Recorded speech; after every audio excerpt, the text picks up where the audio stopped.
Swastiastu. Perkenalkan, nama saya Niluh Made Anggidu Cahyani dengan NIM 1817051100 sebagai penyaji pertama.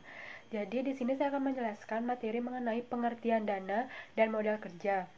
Dalam praktiknya, dana yang dimiliki oleh perusahaan, baik dana pinjaman maupun modal kerja, dapat digunakan dalam dua hal, yaitu digunakan untuk membeli dan membiayai aktiva tetap dan bersifat jangka panjang yang dapat digunakan secara berulang-ulang, seperti pembelian tanah, mesin, dan kendaraan, serta aktiva tetap lainnya.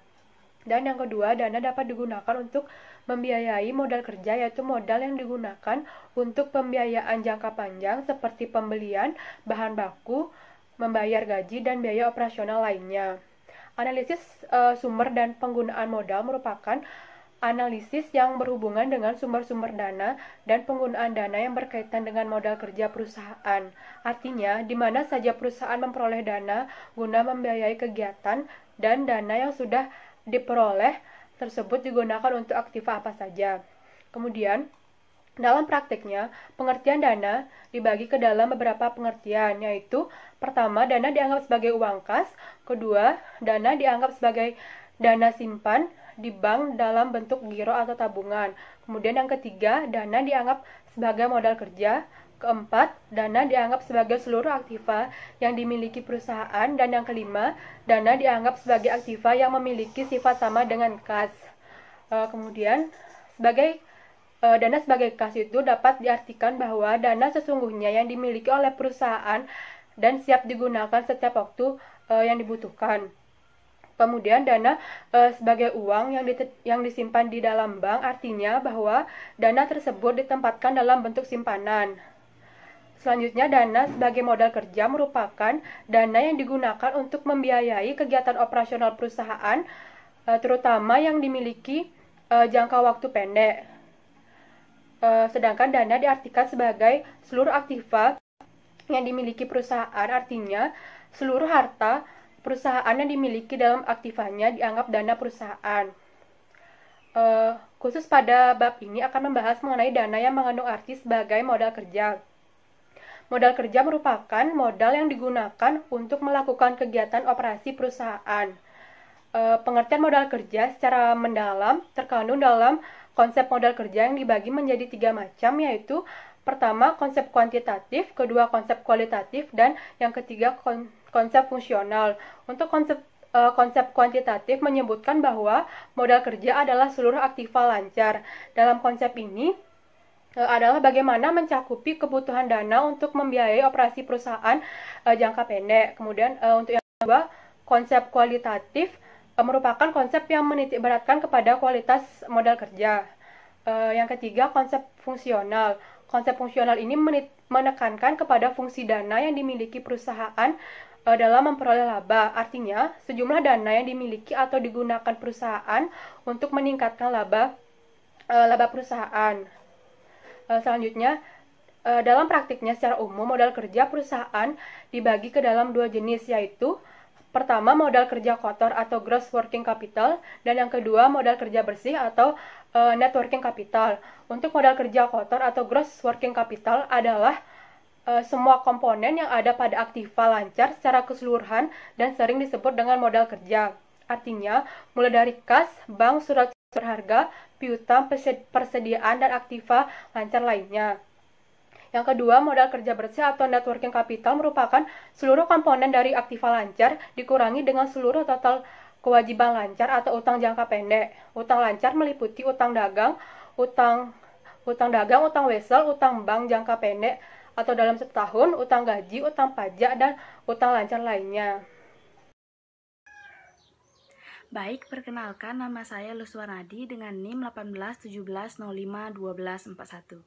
Di sini saya sebagai penyaji kedua akan menjelaskan materi terkait arti penting dan tujuan modal kerja. Nah, modal kerja bagi suatu perusahaan memiliki peranan penting untuk menunjang operasional perusahaan. Nah, apabila dalam operasional perusahaan kekurangan modal kerja, maka akan berakibat tidak terpenuhinya likuiditas perusahaan dan juga laba yang diinginkan. Nah, adapun arti penting dari modal kerja bagi suatu perusahaan yaitu yang pertama, kinerja seorang manajer keuangan yang lebih banyak dihabiskan dalam operasional perusahaan dari waktu ke waktu. Lalu yang kedua, investasi dalam aktiva lancar cepat dan sering mengalami perubahan dan cenderung labil. Lalu yang ketiga, jumlah aktiva lancar sama atau lebih dari 50% dari total aktiva. Lalu yang keempat, pendanaan pada perusahaan yang relatif kecil cenderung bersifat jangka pendek yang tentunya mempengaruhi modal kerja. Lalu yang terakhir yaitu terkait dengan memiliki hubungan yang erat antara pertumbuhan penjualan dengan kebutuhan modal kerja. Nah, apabila terjadinya kenaikan penjualan, maka akan berpengaruh atau meningkat terhadap sediaan, piutang, dan saldo kas. Begitupun sebaliknya. Kemudian materi terkait tujuan manajemen modal kerja bagi suatu perusahaan. Nah, di sini terdapat beberapa tujuan, yaitu yang pertama untuk memenuhi likuiditas perusahaan, lalu yang kedua untuk memenuhi kewajiban pada waktunya, lalu yang ketiga untuk memenuhi nilai sediaan sehingga mampu memenuhi kebutuhan para pelanggan, lalu yang keempat untuk memperoleh dana dari kreditor, lalu yang kelima memungkinkan bagi suatu perusahaan untuk memberikan syarat kredit yang menarik bagi para pelanggan. Lalu yang selanjutnya yaitu untuk memenuhi atau memaksimalkan penggunaan aktiva lancar untuk meningkatkan penjualan dan laba. Lalu yang ketujuh untuk melindungi diri dari krisis modal kerja yang diakibatkan oleh penurunan nilai aktiva lancar dan tujuan-tujuan lainnya. Sekian yang dapat saya sampaikan, selanjutnya akan dilanjutkan oleh penyaji selanjutnya. Om Swastiastu, perkenalkan nama saya Ninyoman Monica Alfionita, NIM 18170512448. Di sini saya sebagai penyaji ketiga akan membawakan materi mengenai faktor-faktor yang mempengaruhi modal kerja. Modal kerja yang diperlukan perusahaan harus segera terpenuhi sesuai dengan kebutuhan perusahaan. Namun, terkadang untuk memenuhi kebutuhan modal kerja, perusahaan tidak selalu menyediakan modal kerja tersebut. Oleh karena itu, pihak manajemen dalam menjalankan aktivitas operasinya, terutama kebijakan dalam upaya pemenuhan modal kerja, harus selalu memperhatikan faktor-faktor yang mempengaruhi modal kerja tersebut. Jadi, ada 4 faktor yang mempengaruhi modal kerja. Yang pertama yaitu jenis kegiatan perusahaan, yang kedua syarat kredit, yang ketiga waktu produksi, dan yang terakhir yaitu tingkat perputaran sediaan. Yang pertama, jenis kegiatan perusahaan. Di sini ada 2 jenis kegiatan perusahaan. Yang pertama yaitu perusahaan dalam bidang jasa dan perusahaan dalam bidang non-jasa. Kebutuhan modal dalam perusahaan non-jasa atau industri lebih besar dibandingkan dengan perusahaan jasa. Pada perusahaan industri, investasi dalam bidang kas, piutang, dan sediaan relatif lebih besar jika dibandingkan dengan perusahaan jasa. Oleh karena itu, jenis kegiatan perusahaan sangat mempengaruhi kebutuhan akan modal kerja tersebut. Selanjutnya yaitu syarat kredit.